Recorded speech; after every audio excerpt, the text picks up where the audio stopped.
Okay, what are fantasy countries? Well, so they said, they're imaginary, but they do have governments. They do have a structure, organizations involved. They have can have a charter or a constitution. They're all conceived, at least the ones we're looking at, by philatelists. Obviously, this is a philatelic presentation. They do have postal authorities that issue stamps, but we would otherwise know them as Cinderellas. But it's not just stamps. It's also first aid covers, postal stationery, booklet stamps, parcel posts, souvenir sheets, varieties. And of course, varieties, like some of the examples include gutter pairs, and imperf sheets, die proofs, all kinds of printing errors. And so they also come in varieties. They also have a home country, although they don't generally talk very much about it. It's the country where the philatelists live, and in order to mail any of these covers and with fantasy country stamps on it, they have to have some home country that does actually issue proper postal stamps. And of course, they produce stamp catalogs. Now, these catalogs mimic professional catalogs. They have a back of the book sections with airmail and field posts and other kinds of categories that you would see. In many of these countries, they change their names, so there are different sections in the back for previous names of the countries and things like that. Here's the fantasy countries that we're going to be looking at. The Republic of Mevu. It seems to be at the heart of this in terms of the development of fantasy countries. And we'll talk about that. The Antarctic Confederation of City Republics. It's just like it says, 13 cities in Antarctica that issue stamps and have a structure, and we'll talk about them in detail. The International Council of Independent States, that's another umbrella organization that covers a huge number of countries that also issue stamps under this ISIS umbrella. Savage Republic, that's one of the initial and one of the first ones we're going to look at that actually issued stamps. Now, that is actually not a country. We'll go into it. It's quite interesting. Adanaland, that's another country. San Dinero, these have all issued stamps. And Dam Batai are examples of some fantasy countries. As I said, the Republic of Mevu was at the heart of it. It was founded in 1970 by an archaeologist from Norway. They initially had this country on the South Georgia island, but they moved it to the Antarctic mainland after 2 months because of resistance by British authorities, as reported. First president was Lamak Babi. And this is what's happened in the early years of Mevu. 1973, Mevu was, for a brief period, ruled by the so-called national state regime. The followers of Babi and others then formed the National Liberation Army and regained control. Obviously, there was a little bit of a coup or something involved. In 1974, his wife, Lise, became the president. And then it's reported that they evacuated the island in 1976 and resettled it in 1979. 1984, it joined the Antarctic Confederation of City Republics. We'll talk about them on the next couple of slides. And they celebrated their 50th anniversary in 2020. And this Mevu, and in 1984, when it formed this Antarctic Confederation was formed, Lamak Babi was actually the president of this confederation too. Arnie, is all this Yes. business about national liberation armies and so forth, is this all totally tongue-in-cheek, or is there Yes. any reality at all to it? I suspect there might have been there's no reality. I suspect it's all tongue-in-cheek, but I suspect there was a little bit of friction perhaps when someone else wanted to make Mevu a national state, and there was a little bit of bickering going on amongst the collectors and his friends. And so this is how they reported it. Yeah, this is all entirely fictitious, but it's entertaining to read. And we'll see how serious they are in their philatelic endeavors. So here's the Republic of Mevu on the Reser-Larsen Peninsula in Antarctica, which is part of the Queen Maud land. Now, I guess it's interesting, this Republic, it's on the northern shore of Antarctica, but then when you think about it, every shore is a northern shore. Yeah. If you're on the South Pole, well, every direction is north. So all shores are north. Here, this is the government mail. It's actually in Australia. That's where the mail, the home country is Australia. Here they have a little rubber stamp that says Ministry of Commerce for the Republic of Mevu, and it's on Mevu government service, franked with 3.4 tanos. That's the currency they use. And then there's a cancellation, a very nice professional looking cancellation from Mevu General Post Office in 2021. Of course, they had to use some Australian and Christmas Island stamps to the true value of $1.20, and then it's canceled there with the Golden Beach in April 2022. Here's an example of fantasy cover with the home country stamps. Here's another early one. This is from the official first day cover from September of '88.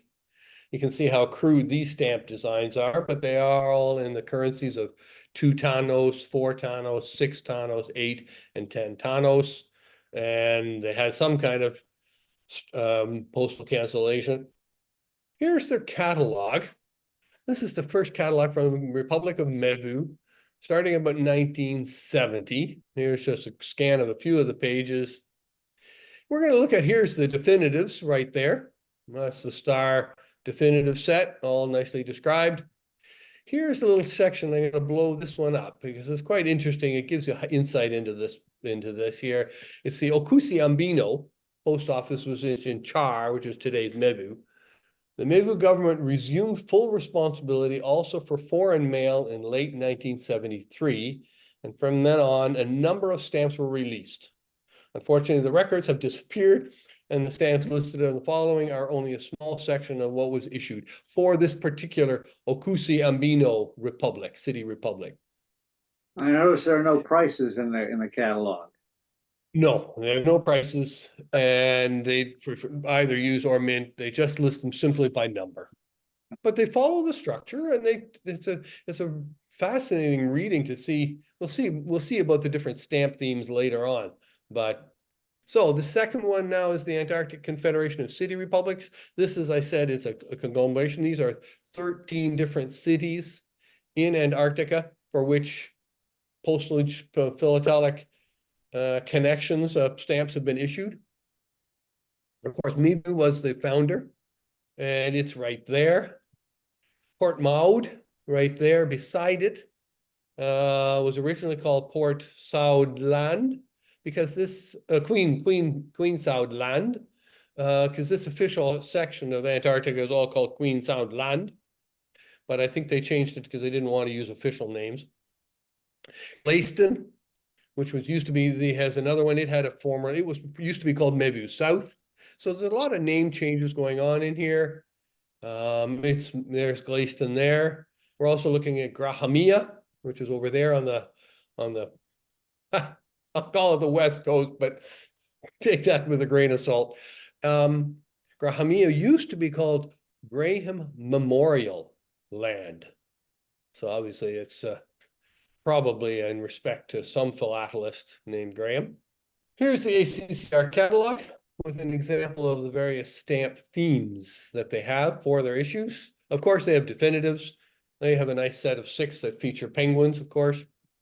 They have lots and lots of issues related to the establishment of these different city republics and the various anniversaries, 5, 10, 20, 50 years. They also have Antarctic Solidarity Forces, field post stamps, issued in 1981 for their forces in Biafra. I remember back in that time there was a serious food shortage, and Biafra came to the media quite very often in the media. So I guess they had issued some stamps for their field post office for their forces in Biafra and other places. Which, of course, did not exist. Well, Biafra existed. The offer did, but the field forces certainly didn't. No, it didn't, but it's all tongue in cheek, but the forces didn't exist either, but they issued stamps. Antarctic Solidarity Forces Field Post Biafra. We didn't get. They also had a tourism conference in Port Marie, obviously, again.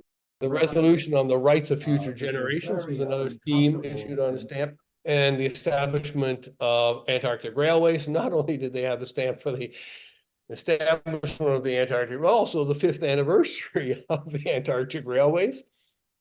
Expo 98, which was in Lisbon, Portugal, and a peace campaign. So they took collecting to a next level with their and they became members. The ACCR became a member of ISIS. We'll talk about them in a minute, and they issued stamps for the 10th anniversary of joining ISIS. Here's their catalog. We're going to do a really quick through it. I'm not spending a lot of time, but here you can see the booklet stamps on the left side, the yellow and the orange booklet stamps, the Sitana pane at the top there. And a bunch more stamps again and again and again. Here I'm going to highlight this Antarctic Confederation of Federal Territories. Now, what happened was the ACCR has just deals with those city republics we saw on the map. Now this here relates to all of the other rest of the territories that weren't in the cities. And they became part of the Antarctic Confederation of Federal Territories, and also the islands. Here's some more stamps in the final couple of pages here of the catalog. But it shows you that they do this seriously, mimicking the format of conventional catalogs. They also had stamp catalogs updated in June of 2020 for each of the individual city republics. And they also published news, the stamp news they would issue every year. They would issue a newsletter that described what stamps were issued in the last year. Third one here, we talked briefly about the ISIS, International Council of Independent States. Their home country was Norway. They were formed in 1984, around the same time as the ACCR. Their aim, and this is copied directly from their charter, the International Council of Independent States is an organization of governments of states, not holding membership in the United Nations organization or any of its specialized organizations or agencies, and aims at being an equal body to the United Nations organization and to provide a forum for peaceful discussion and settlement of world problems. The declared objective is to act as the United Nations of the smaller countries of the 5th world. Well, I've heard of the 1st, 2nd, and 3rd world countries. I haven't heard of 4th world, although there is references to a 4th world, but I haven't seen any references to 5th world except in this imaginary scheme. Member states, of course, Mevu was one of the founders of this. These are the various other countries. What intrigued me here was what they called their various governments. They called them, in one case, they called it the Sultanate. They also had flags for these two. I'm just giving you one example here. One of them is called the Kingdom of Sedang, the Protectorate of Weston. There's a free state above that, the Free State of Kolkis. Here's the Khanate of Bukhara, presumably somebody envisaged himself as being King Genghis Khan. The Tribal Council of Yogath, the Duchy of Waititi, New Hebrides Archipelago. Now, at first I thought this was, wait, New Hebrides is actually a country, isn't it? But this is the Newer Hebrides. The Sayai Empire of Sayai, the Earldom of Lantz, and this is a very modest one, the Community of Golden Book. I found these names to be intriguing.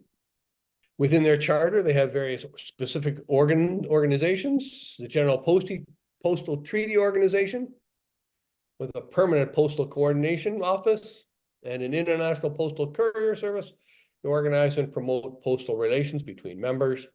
They have a news agency to publicize important advances in the 5th world, the World Philatelic Agency, the International Bank for Construction and Development, the World Economic Cooperation Organization, the World Organization for Cultural and Scientific Cooperation. I think you can see the parallels with some of the organizations that are under the umbrella of the United Nations.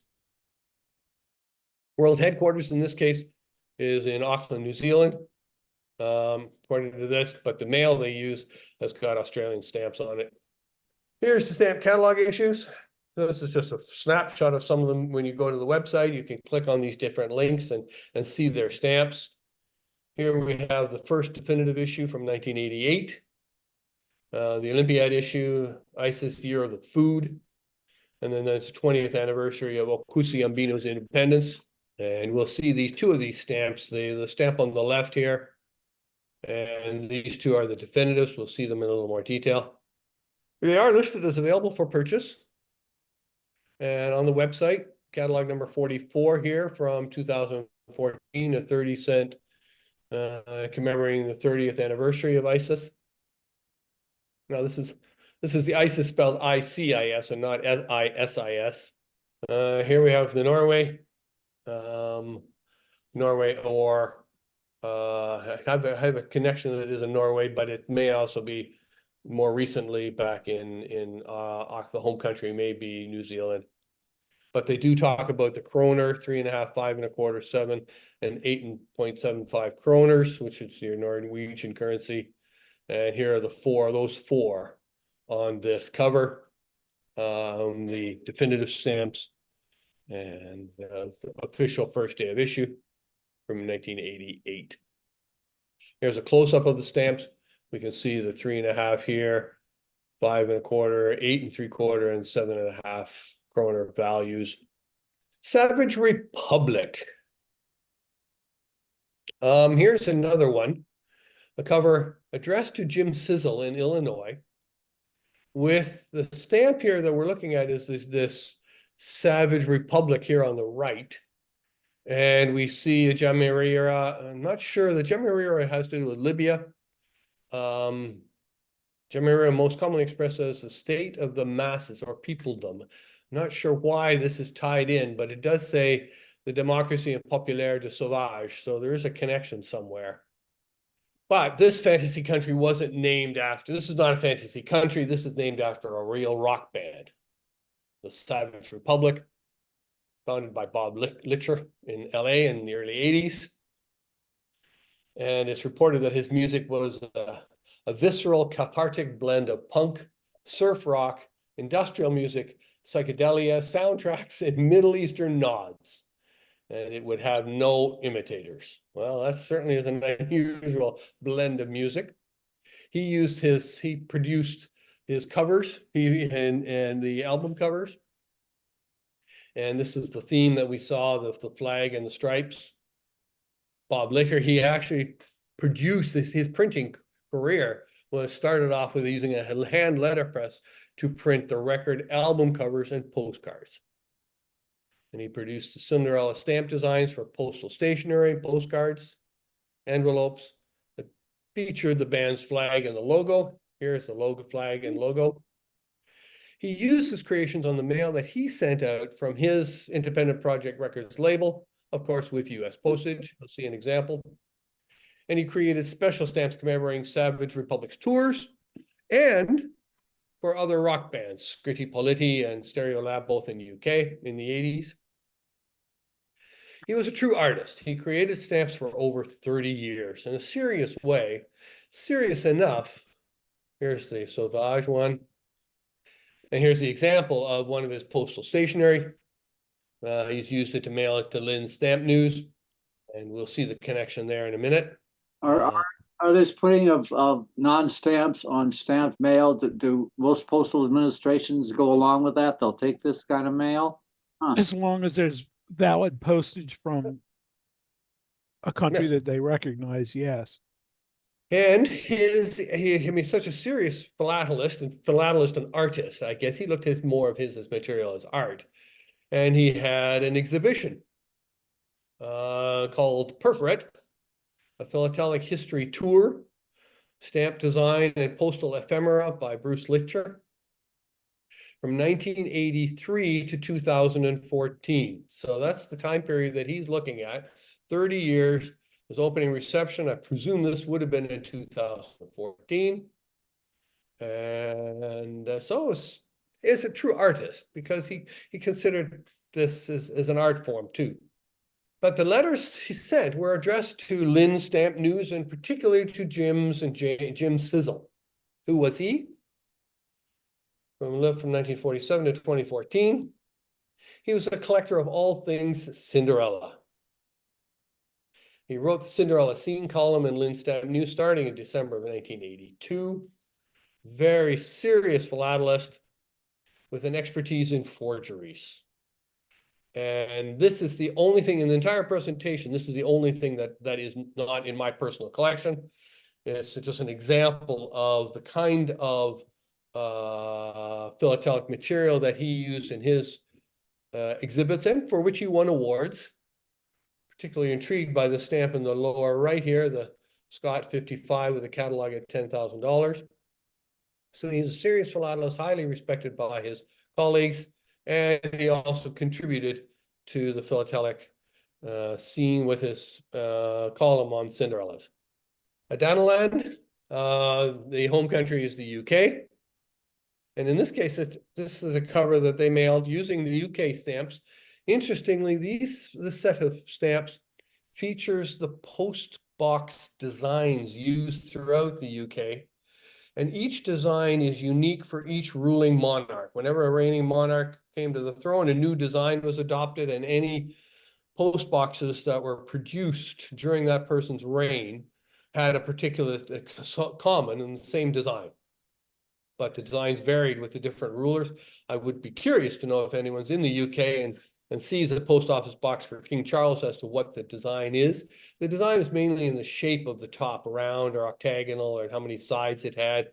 But the connection here with Adanaland is really on the back. It was this, there's a tape, they actually have a tape that Adanaland post office was examined and they have a seal.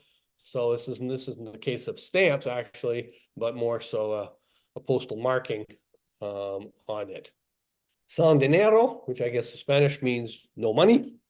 And this is a first day cover featuring some military occupation stamps from 1999. I guess mula, of course, is a colloquial expression for money. And I don't know, I have no roots other than I suspect it's some Spanish or Spanish speaking country. And Dam Batai, this is in Switzerland.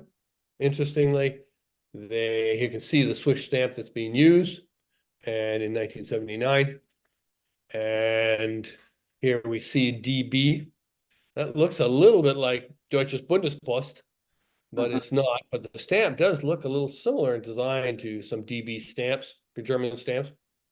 Here in the middle, we're going to look at that particular thing. It's a little unusual because it says it's the Unifat Tahi Parcel Paquet, whatever that means.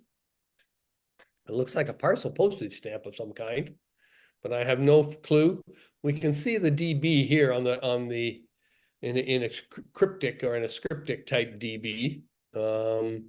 And so that's Dam Batai. And thank you. This is of course, this is the ISIS 1988 definitive catalog. And if there's any questions, that's the end of the presentation. That hieroglyphic line looks mostly genuine except the couple on the far right. I'm not sure those are real hieroglyphic signs. If everything else is imaginary, I suspect those hieroglyphics are too.